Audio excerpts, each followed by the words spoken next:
Hello বন্ধুরা, তোমরা সবাই কেমন আছো? আশা করছি ভালো আছো। আর দেখো, আজকে আমি অনেক সকাল সকাল উঠে পড়েছি এবং স্নান সেরে নিয়েছি।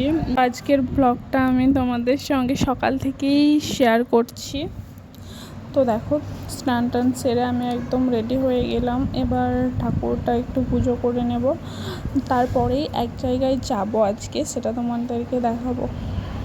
তো আমি তোমাদেরকে কালকেই বলছিলাম যে বৃষ্টি পড়ছে, আজকে সকাল থেকেও বৃষ্টি পড়ছে। তো দেখো, আমরা ফাইনালি সেই জায়গায় চলে এসেছি। আর আমাদের আজকে সবার একসঙ্গে রান্না হবে। আর দেখো, আমি এখানে সবজি কাটছিলাম, খোসা ছাড়াচ্ছিলাম সবজির, আর পাশে দিদি বসে কাটছিল। তো আজকে আমাদের রান্না হবে খিচুড়ি, রান্না হবে আজকে খিচুড়ি আর টক। কি বলো তো, বৃষ্টির দিনে একটু খিচুড়ি মানেই জমে যায় আর কি। তো খিচুড়ি খেতে আশা করছি প্রায় সকলেরই ভালো লাগে। আমার তো খুব ভালো লাগে। তোমাদের কেমন লাগে কমেন্ট করো, ঠিক আছে? তো দেখো, খিচুড়ি হয়ে গেছে আর আমরা সবাই একসঙ্গে বসে খাচ্ছিলাম। তো খাওয়া শেষ করে একটু শুয়েছিলাম, তারপরে বিকেল হয়ে গেছিলো। তো দেখো, বিকেলবেলা দিদিভাই আবার এখানে ময়দা মাখছে, মানে বিকেলে রাতের খাবারের জন্য। বিকেল থেকে অনেকগুলো লোকের রান্না, তো বিকেল থেকেই করতে হচ্ছে। তো দেখো, দিদিভাই এখানে ময়দাটা মাখছে। তো আজকে আমাদের রাত্রের রান্না হবে ডাল পুরি আর ঘুগনি।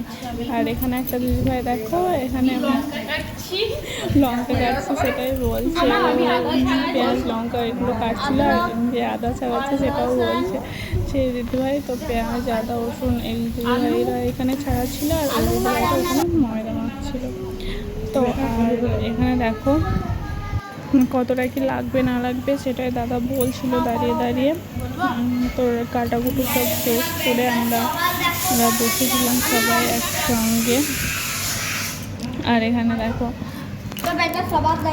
এটা আমার একটু, তো দেখো এখানে আমিও ময়দা মাখছিলাম, মানে অনেকটা ময়দা, তো সেই কারণে যে একাই মাখতে পারি না, আমাকে অর্ধেকটা দিয়ে দিয়েছিল আর ও হাফ মাখছিল। আর আমি এতটা ময়দা দেখো মাখতেই পারছিলাম না, তবুও মেখে নিয়েছি।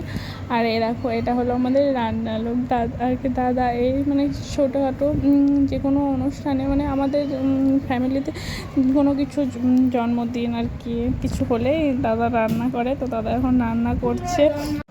তো দাদা এখানে রান্না করছিল, ঘুগনিটা রান্না করছিল, আর আমরা এদিকে ময়দাগুলো মানে লিচি কেটে রাখছিলাম ডালপুরি বানানোর জন্য। আর নিচে দিদিরা গেছে ডালটা মিক্সিতে পিসতে আর কি। ডাল না পিসলে তো ডালপুরিটা তাহলে ভরতে পারবো না। আর লাইট ছিল না বলে দিদিটা তখন সিলে বাঁটছিল, তারপরে একটু পরে লাইট চলে এসেছিলো। আর লাইট আসার পরে তখন ডালটা খুব সুন্দরভাবে গুঁড়ো হয়ে গেছে। এখন লিচিগুলোতে ভরবো আর বেলে দেবো। আর দাদা ঘুগনিটা বানিয়ে দিয়েই চলে গেছিলো, সে কারণে ডালপুরিটা আমাদেরকেই করতে হয়েছিল।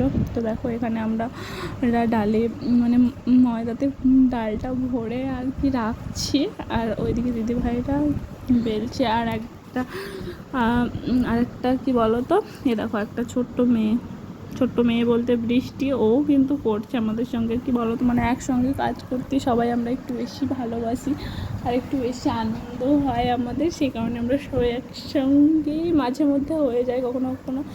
আর ওই বাড়িতে থাকতে তো প্রায় দিনই হতো, তো এখন আর অতটাও হয় না। তো যখন আসি তখনই হয়। আর দেখো, আমাদের ডালপুরি আর ঘুগনি রেডি। তোমরা সবাই ভালো থেকো, টাটা।